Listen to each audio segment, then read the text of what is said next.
दोस्तों नमस्कार, स्वागत है आपका परीक्षा खबरी में। 21 अगस्त 2021 की महत्वपूर्ण खबरें आइए देखते हैं। यूपी पीसीएस प्रीलिम्स मुख्य परीक्षा, आरओ प्रीलिम्स मुख्य परीक्षा, test series, answer writing, high court RO English Hindi दोनों माध्यम में तैयारी करना चाहते हो, नीचे व्हाट्सअप नंबर संपर्क करके जुड़ सकते हैं। 26 अगस्त से यूपी पीसीएस प्रीलिम्स की टेस्ट सीरीज स्टार्ट हो रही है, तो आप लोग टेस्ट में भी भाग ले सकते हैं। 19 अगस्त से 25 अगस्त के बीच मनाया जा रहा है संस्कृत सप्ताह। हिंदी संस्कृत सप्ताह तो हम बहुत मनाते हैं, लेकिन अंग्रेजी सप्ताह हम लोग नहीं मनाते हैं। अंग्रेजी को लेकर कोई उत्सव नहीं मनाते हैं। तो क्या हम अंग्रेजी के साथ भेदभाव कर रहे हैं? जी बिल्कुल नहीं। मुझे ऐसा लगता है कि सरकार का जो पक्ष रहता है कि संस्कृत हिंदी हमारे गौरव हैं, इसके गौरव का गुणगान करने के लिए, लोगों को बताने के लिए कि ये देखिए हमारी मातृभाषाएँ हैं, इनके लिए हमको उत्सव मनाना चाहिए। इससे ज़्यादा मुझे ये लगता है कि इसको इसलिए मनाया जाता है ताकि लोग भूलें नहीं कि हमारे पास भी हिंदी संस्कृत जैसी कुछ भाषाएं थीं। क्योंकि अंग्रेजी भाषा, मैं किसी भाषा की बुराई नहीं कर रहा हूँ, पहले ही स्पष्ट कर दूँ, क्योंकि अंग्रेजी आज ग्लोबल लैंग्वेज है। अंग्रेजी को सीखे बिना आप ग्लोबल स्तर पर, वैश्विक स्तर पर काम नहीं कर सकते हैं। चाहे वो बिजनेस हो, चाहे जो हो, आपको इंग्लिश तो सीखनी पड़ेगी उसके लिए। लेकिन फिर भी हमारे सिस्टम में हिंदी और संस्कृत को और जो अन्य हमारी मातृभाषाएं हैं, जो हमारी लोकल लैंग्वेजेस हैं, उनको भी हाशिए में नहीं ढकेलना था। विभिन्न देश, चाहे चाइना हो, यूरोप के देश हों, ठीक है, जो विकसित देश हैं, उन्होंने अपनी भाषा को छोड़ा नहीं है, बल्कि मैसिव स्तर पर मैक्सिमम वो अपने ही लैंग्वेज को इस्तेमाल करते हैं। जब तक कि बहुत अनिवार्य न हो तभी वो अंग्रेजी का इस्तेमाल करते हैं। तो ऐसा क्यों करते हैं? ऐसा इसलिए करते हैं ताकि अपनी मातृभाषा में जब आप काम करेंगे तो जो ये अंतर पैदा होता है एलीट क्लास, मीडियम क्लास और निम्न वर्ग का, ये अंतर एक जो मानसिक स्तर पे है वो तो समाप्ति हो जाता है। तो हम फिजिकली तो इंडिपेंडेंट हो गए हैं, लेकिन मानसिक रूप से अभी भी गुलाम बने हुए हैं। एलीट क्लास ये चाहता है मीडियम वर्ग हमेशा गरीब बना रहे, और जो गरीब वर्ग है वो हाशिए पे बना रहे, ताकि हम इन पर राज कर सकें। तो मध्यकालीन यूरोप में जो व्यवस्था थी, कमोवेश वही व्यवस्था आज भारत में भी देखने को मिलती है। एक 5% या उससे भी कम लोग जो है पूरे देश पर राज कर रहे हैं।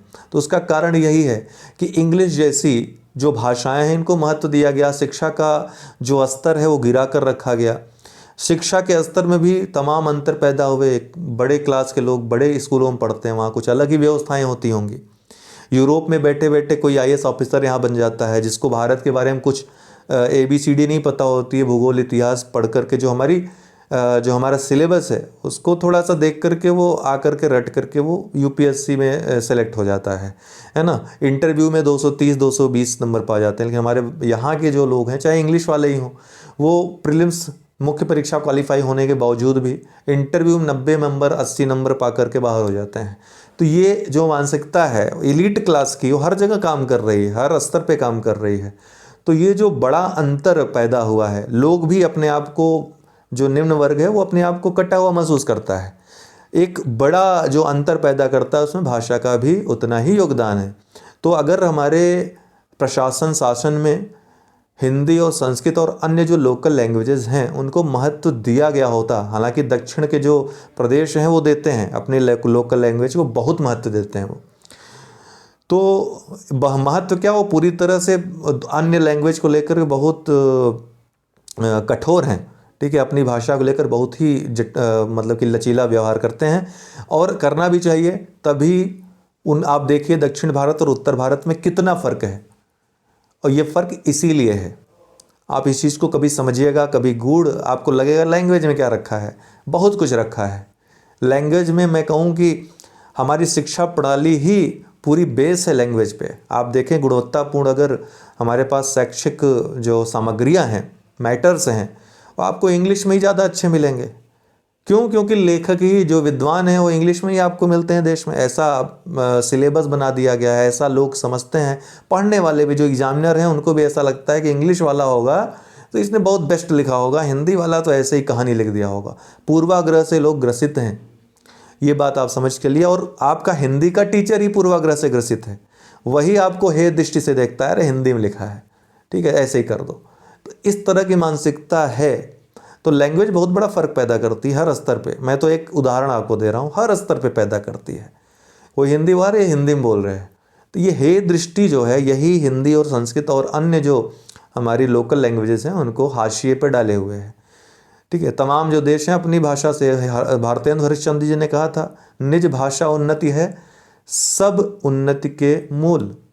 अपनी भाषा को आगे ले जाकर ही सर्वोच्च शिखर पर हम उन्नति के पहुंच सकते हैं, जैसा कि अन्य देश पहुंच रहे हैं, लेकिन भारत नहीं, क्योंकि यहाँ पे जो बड़ा गैप है इसको भरना ही बहुत बड़ी चुनौती है। ये भर पाएगा, ये किस दशक में भरेगा, कोई नया गांधी ही आकर के भर सकता है। ये हर भाषा का उतना ही महत्व है। फिर से एक बार दोहराऊंगा, अंग्रेजी भाषा हो, कोई भी भाषा हो, हर भाषा महान है अपने आप में, लेकिन अपनी भाषा को, अपनी मातृभाषा को छोड़ करके आप विकास के पथ पर सही तरीके से समावेशी विकास और संतुलित क्षेत्रीय विकास करना चाहते हैं तो आपको तो अपने देश में अपनी मातृभाषा में ही काम करना होगा।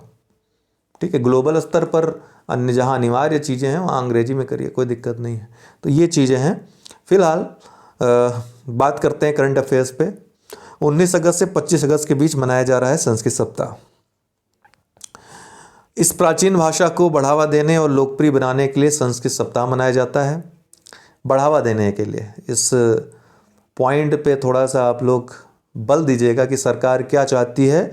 प्राचीन भाषा को बढ़ावा देना चाहती है और लोकप्रिय बनाना चाहती है। इस आयोजन की शुरुआत में प्रधानमंत्री नरेंद्र मोदी ने सभी से संस्कृत भाषा सीखने और बढ़ावा देने का आग्रह किया। यह एक वार्षिक कार्यक्रम है। लोग कैसे करेंगे बता, बढ़ावा कैसे देंगे, अपने बच्चों को कैसे आग में झोंकेंगे? वो कौन चाहेगा पिछड़ा बने रहें? वो नहीं चाहेंगे। तो मजबूरी है, आपको जो सिस्टम चल रहा है उसी सिस्टम में आपको भेजना ही होगा उनको। कॉन्वेंट्स में आपको पढ़ाना ही पढ़ाना होगा। ठीक है, तो यह एक वार्षिक कार्यक्रम है। यूपीएससी भी देना है तो आपको मैटर्स इंग्लिश में अच्छे मिलेंगे, हिंदी में ढूंढे नहीं मिलेंगे। जहाँ हैं आप वहाँ पहुँच नहीं सकते, क्योंकि अंडररेटेड है। चाहे वो चैनल्स हों, चाहे वो वेबसाइट्स हों, चाहे ऑफलाइन कोचिंग हो, जहाँ पे अच्छी पढ़ाई हो रही है अंडररेटेड है। उनकी कोई चर्चा ही नहीं है मार्केट में, कोई जानता भी नहीं उनको। जो पहुँच गया ठीक है, उसको लाभ मिल गया। जो नहीं पहुँचा उसका क्या होगा? क्योंकि जो दिखता है वही बिकता है, जो दिख नहीं रहा है वो कैसे बिकेगा फिर वो। यह एक वार्षिक कार्यक्रम है जो प्राचीन भारतीय भाषा संस्कृत पर केंद्रित है। हर वर्ष यह दिन हिंदू कैलेंडर में श्रावण महीने की पूर्णिमा के दिन श्रावण पूर्णिमा को मनाया जाता है। वर्ष 2021 में यह दिन 22 अगस्त को मनाया जाएगा। सरकार के शिक्षा मंत्रालय ने 1969 में संस्कृत दिवस मनाने के लिए अधिसूचना जारी की थी। तब से यह दिवस पूरे भारत में मनाया जाता है। ये एक महत्वपूर्ण प्रश्न आ सकता है। 14 वर्षीय दीक्षा शिंदे का नाम आप लोग याद रखिएगा। नासा का पैनलिस्ट इनको चुना गया है। बहुत ही महत्वपूर्ण उपलब्धि इन्होंने हासिल की है। इनको आप देख लीजिए और इनका नाम भी पढ़ लीजिए। दीक्षा शिंदे इनका नाम है। तो दीक्षा शिंदे जो औरंगाबाद मुंबई में एक 14 वर्षीय लड़की हैं को अमेरिकी अंतरिक्ष एजेंसी नासा के माइनॉरिटी फेलोशिप के वर्चुअल पैनल में पैनलिस्ट के रूप में चुना गया है।